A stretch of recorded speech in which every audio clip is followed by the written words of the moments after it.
Hello les amis, bienvenue au FC Alain. Aujourd'hui on se retrouve pour une petite débrief de l'Olympico qui a eu lieu ce dimanche. Un Olympico qui a été très décevant pour l'Olympique de Marseille, avec un résultat qui est tout à fait logique. But de Alexandre Lacazette, hein, à la 37e minute. Et sincèrement, c'était tellement mérité l'OM en première mi-temps, mais c'est zéro pointé. Mais les joueurs, ils savaient pas où ils étaient, c'était abusé de chez abusé. Clairement, le système en 4-3-3, ni fait ni à faire. Les joueurs, ils étaient perdus sur le terrain. Klaus, pourquoi il n'a pas joué? Personne ne sait. Meïté, latéral droit, catastrophique. Luis Enrique décevant, Ndiaye décevant, Aubameyang décevant. Enfin, en fait, ils ont tous été plus ou moins décevants. Quant à Merlin, bon, pour sa première, c'était plutôt honorable, je trouve, parce que du coup, c'était le seul qui, sur les côtés en défense, pouvait apporter un peu de tranchant vers l'avant. Donc, forcément, l'adversaire a bien cadenassé ça.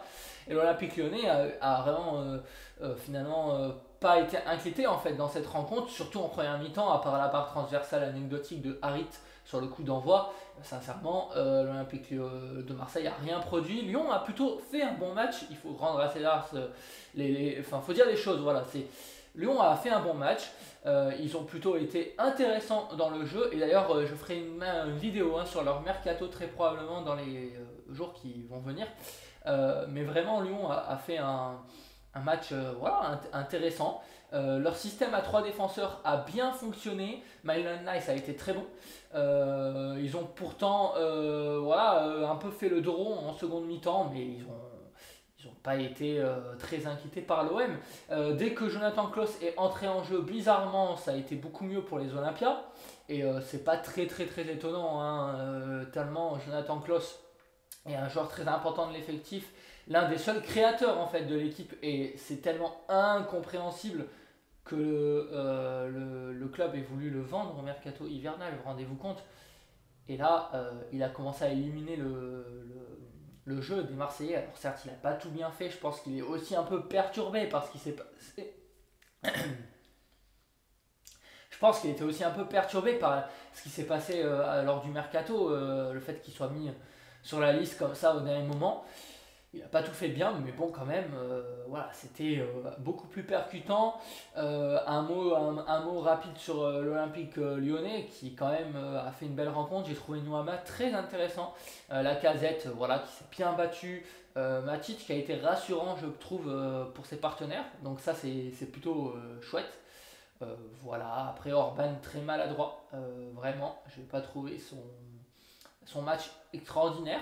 Mais voilà, il y a quand même des choses positives à noter du côté lyonnais. Et voilà, ils ont quand même fait un bon match. Maintenant, c'est vrai que Marseille, c'est quand même très inquiétant la situation de l'Olympique de Marseille. Je me demande un peu ce qui va se passer pour eux. Parce que voilà, vendredi, ils reçoivent Metz. Et bah, s'ils ne gagnent pas, ça va être la grosse crise. Les supporters ne vont pas être contents du tout. Et ils auront raison de ne pas l'être.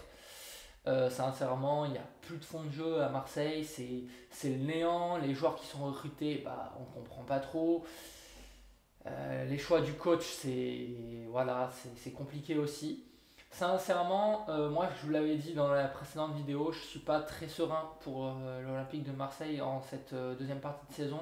Le match qu'ils ont livré à Lyon n'est pas du tout rassurant et on verra ce qu'ils sont capables de faire contre Metz, mais sincèrement, je suis assez inquiet pour leur fin de saison.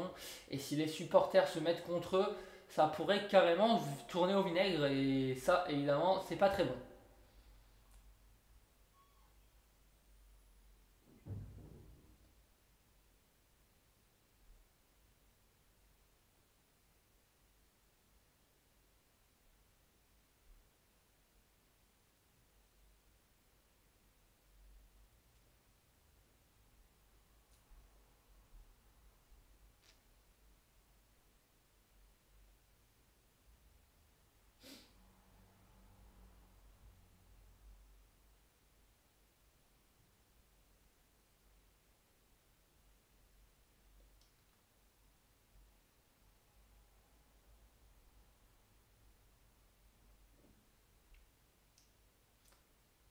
Les choix du coach aussi, Gattuso, ont été assez surprenants quand même.